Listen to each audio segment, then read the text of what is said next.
આજરોજ અખિલ ભારતીય વિદ્યાર્થી પરિષદ દ્વારા જામનગરના ડીઓ સાહેબને આવેદનપત્ર આપવામાં આવ્યું છે કે જે દિવાળીનું વેકેશન છે એ 6-11 સુધીનું રહેવાનું છે, કે જે 21 દિવસનો જે સમયગાળો હોય એ દરમિયાન રહેવાનું છે, એ સરકારનો પરિપત્ર છે.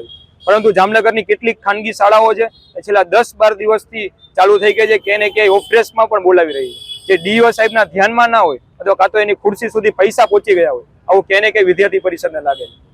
જામનગરના વિદ્યાર્થી પરિષદના કાર્યકર્તાઓએ 24 કલાકનું અલ્ટિમેટમ જે ડીઓ સાહેબને આપેલું છે. જો આવતીકાલે એક પણ ખાનગી શાળાઓ જામનગરમાં શરૂ રહેશે તો અખિલ ભારતીય વિદ્યાર્થી પરિષદ ઉગ્રથી ઉગ્ર આંદોલન કરશે. એની સંપૂર્ણ જવાબદારી ડીઓ પ્રશાસનની રહેશે. નમસ્તે. ભારત માતા કી જય.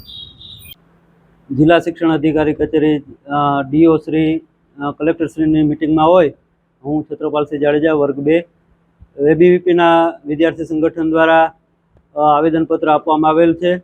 એની રજૂઆત છે કે દિવાળીના વેકેશનમાં કેટલીક શાળાઓ ચાલુ રહેલ હતી.